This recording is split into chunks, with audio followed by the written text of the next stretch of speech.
Kasus COVID-19 di India makin mengganas. Banyak orang sedang menonton film ini. Saya juga menonton. Rasanya sangat takut.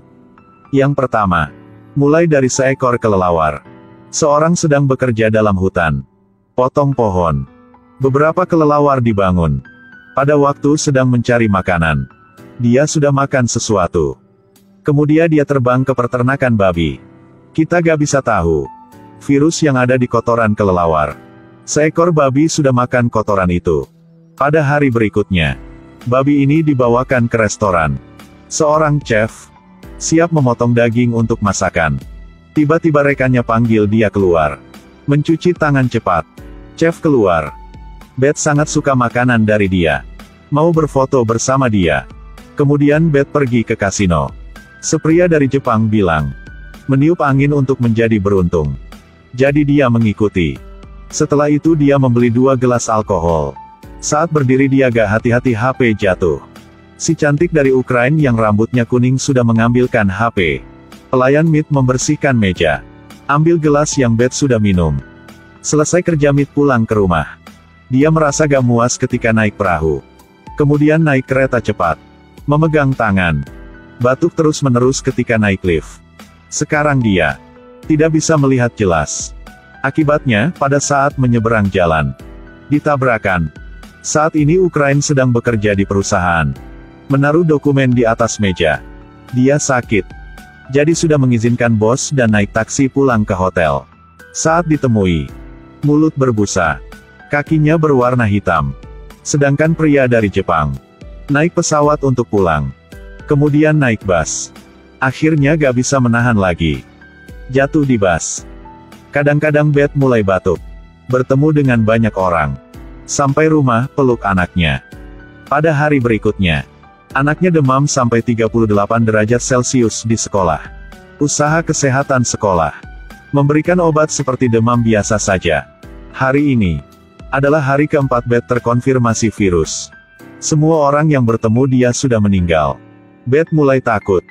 Sampai dia mulut berbusa dan kejang. Suami membawa dia ke rumah sakit. Dokter berusaha keras menyembuhkan penyakit dia. Walaupun tampak usaha itu akan sia-sia. Mereka tidak tahu mengapa dia meninggal. Dokter minta Mitch untuk melakukan autopsi. Kematian Beth tidak biasa.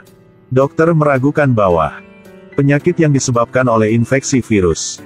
Virus ini sudah menyebar seluruh di dunia. Mitch sangat sedih. Tiba-tiba ada telepon. Ya benar. Anak dia juga meninggal. Sudah banyak orang meninggal. Ahli epidemiologi harus mencari alasan. Ketika melihat hasil autopsi Beth, WHO sudah menjelajahi. Virus ini mudah menyebar dengan cepat melalui udara. Bisa penularan langsung dan tidak langsung. Artinya, tingkat infeksi akan meningkat secara eksponensial. Kemungkinan, banyak tempat yang orang telah terinfeksi virus. Tanpa gejala. Sekolah libur. Pemerintah minta orang tua harus merawat anak. Semakin hari semakin banyak orang terinfeksi virus. Gak bisa mengontrol. Satu persatu dibawa ke rumah sakit. Bukan hanya menghancurkan sistem kekebalan tubuh manusia. Akan tetapi mempengaruhi kehidupan sehari-hari. Rumah sakit kelebihan beban. Semua takut. Hanya selama 1 minggu saja. Kelompok pertama yang terinfeksi virus sudah meninggal. Total kasus seluruh dunia lebih 90.000. Orang bisa terinfeksi sampai 270 ribuan. Terus menyebar ke beberapa tempat ini. Ahli kesehatan berusaha mencari vaksinasi. Tetapi belum ada vaksin. Setelah menerima vaksin, vaksin bisa bantu sembuh. Tiba-tiba seorang memikir. Semua orang yang bertemu dengan Beth sudah meninggal. Kecuali Mitch. Dia masih sehat. Pasti dia ada antibodi infeksi alami. Para ahli biologi sudah menjelajahi hal ini. Sebenarnya, dalam tubuh Mitch ada sejenis protein. Bisa mencegah membagikan virus. Mereka membuat banyak tes. Atas banyak badannya. Vaksin protein. Tetapi masih belum bisa. Ketika semua ahli biologi ingin menyerah. Tiba-tiba ada seorang ahli biologi yang sudah mengundurkan diri. Dia jalani karantina sendiri di ruang. Untuk mencari vaksin. Akhirnya sampai hari ke-12. Dia sudah bisa. Dia gak perlu gaji. Langsung memberikan teknik untuk WHO. Tetapi ini hanya langkah pertama. Untuk yakin, mereka harus uji klinis banyak kali. Kemudian kontak dengan perusahaan farmasi. Saluran distribusi global. Perlu beberapa bulan. Dengan tingkat infeksi sangat cepat. Setelah 3 bulan, 8 juta kasus infeksi. Dalam waktu ini, selalu ada orang ingin mencari keberuntungan. Seorang blogger membuat video. Sebenarnya dia tidak terinfeksi virus. Tetapi dia berbohong, dia demam sampai 39 derajat Celcius. Kemudian dia makan obat ini. Dia sudah sembuh. Banyak orang berbagi video. Mungkin tidak ada orang percaya. Tetapi banyak orang percaya. Semua orang pergi ke apotek. Ada banyak orang batuk.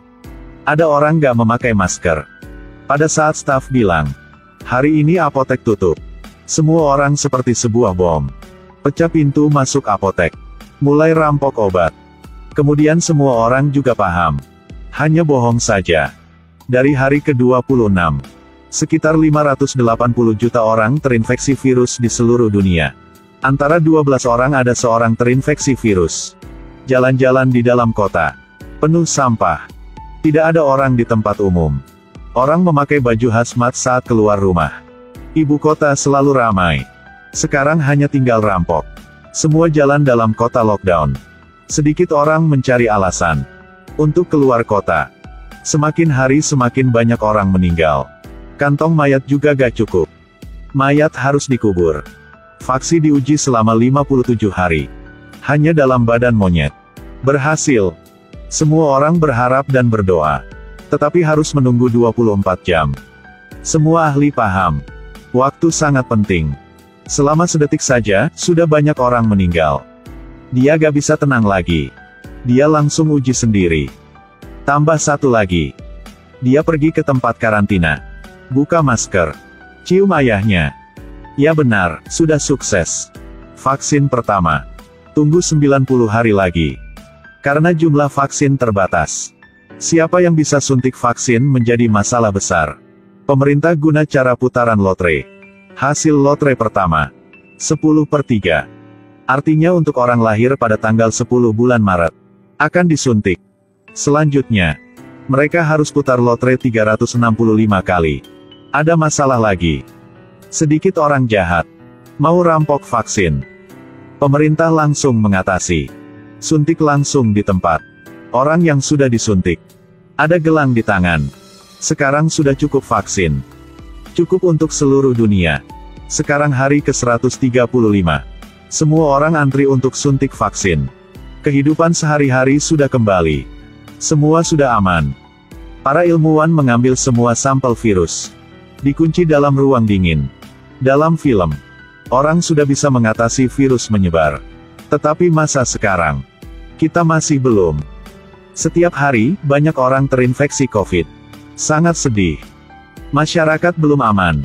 Perlu bantuan. Dalam film, profesor pertama sangat berani. Kultur virus di dalam sel organisme hidup. Untuk menciptakan vaksin. Staf pemerintah pergi semua tempat untuk cari vaksin. Setelah terinfeksi virus, akhirnya mereka dibakar. Di samping itu, mereka memakai tubuhnya untuk uji vaksin. Di masa sekarang, ada gak orang seperti itu? Mungkin kita gak tahu virus ini berasal dari mana. Tetapi kita tahu, kita harus menang virus ini. Berani, atau bisa meninggal. Dan kita juga menghormati pahlawan. Hanya saat Anda tenggelam dalam kegelapan. Makanya, Anda baru menyadari bagaimana pentingnya kecerahan. Melalui pandemi ini, kita diingatkan bahwa harus menghargai kehidupan yang lebih aman dan lebih bahagia.